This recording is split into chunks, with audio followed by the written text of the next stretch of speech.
The thrills of doing the small gigs are kind of getting back to your roots. It's a long time since I've visited some of these places, some of these little seaside pavilions and things. And they're great places to play, actually. You've got your audience right there, you can see them, you can see how many there are, you can see whether they're enjoying themselves or not. And if they are, then it adds to your spirit, you know, you get a feedback from it. So it's quite exciting. Also, just to revisit the places, you know, it's quite nice. So it's probably like 20 years since I've been to some of these places. We did Cornwall the other day, which I've never been to. Well, I mean, I've been to, but we hadn't ever played. So it's good fun, you know. I like being with the audience. I like seeing them and reacting. It's just the basic difference. When you're playing to, you know, 50, 60,000 people, it's great. You've got to kind of project everything. Hello, wow, massive. It's all got to be very sort of big. And it's very difficult to just throw in a sort of a little sort of joke and a side, you know, which is, well, you can do that in these littler places, you know. If you make a mistake, you can kind of stop and you say, well, look, it's all like a party, you know, it's just Friday night, so we'll start this one again, and kind of, you know, it's that sort of informality that I like. Now, what inspired the Secret Gigs? Tell you the truth, we just finished the big tour in last year, and we were going to have a year off. We were really going to rest up, and I was going to just get involved in this oratorio I was doing, but we weren't really going to play. But then we suddenly got a new drummer in Blair Cunningham, and started playing with him. And one of the guys in the band said, when we got him in the band, it was backstage at a TV show, sort of shook his hand and said, you know, well, welcome to the band. And Wicks, keyboard player, he said, welcome to the band and a year off. And it seemed a bit kind of, it was a little bit near the knuckle, because we were not doing anything.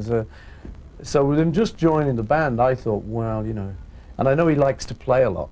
So I thought, well, this is crazy. We can't just hold him for a year and say, we'll be playing in about a year, you know, so stick around.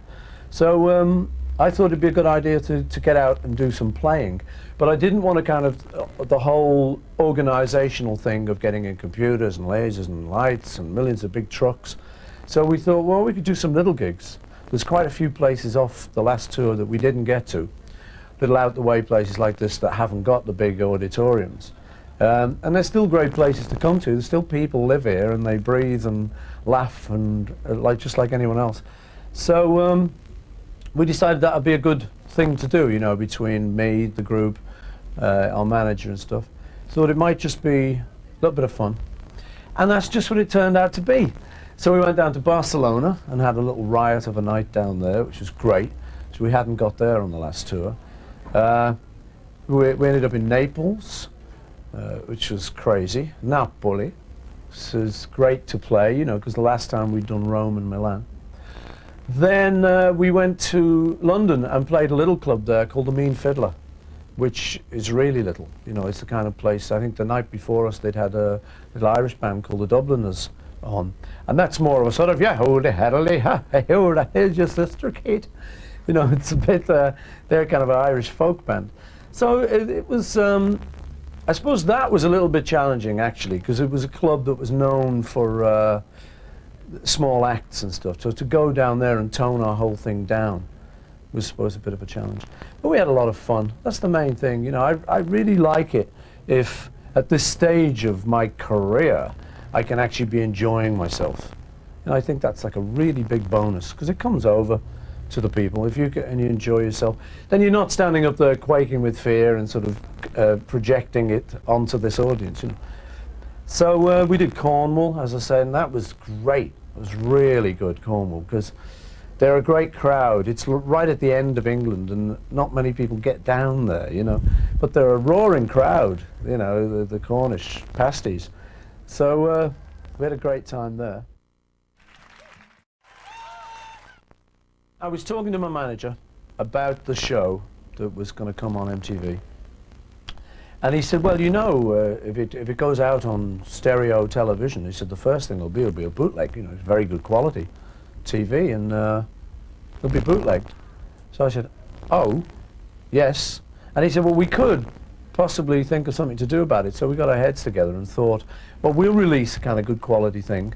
And we were very happy with the soundtrack right as it came off Unplugged. So, because Jeff Emmerich had mixed it, and he did Sgt. Pepper, and he's a really great engineer.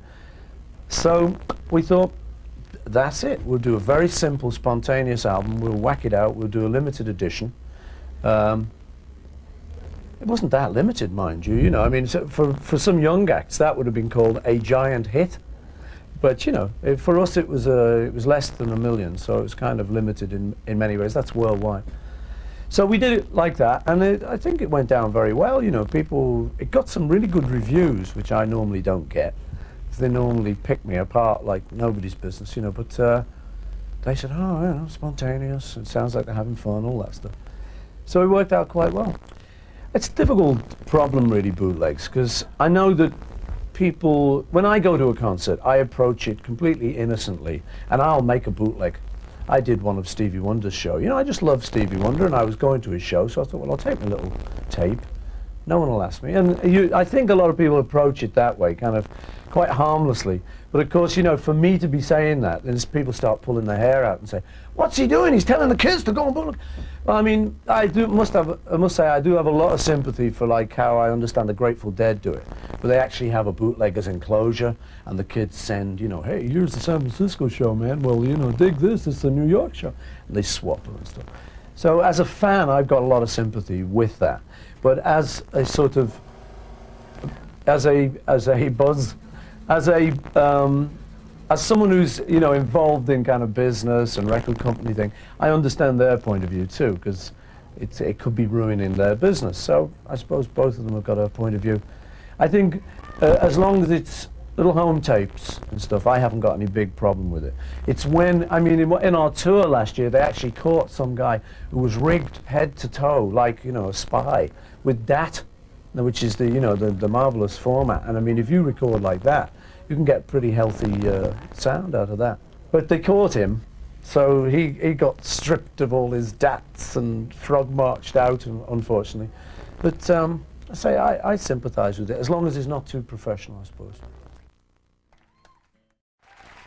While we were on the world tour last year, Richard Lester was filming quite a few of the shows, and he did the film that we showed before we went on, which was on the 3 screens, and it was kind of a historical perspective. It went back to 25 years. It showed me in Wings, it showed Linda in Wings, it showed me in the Beatles.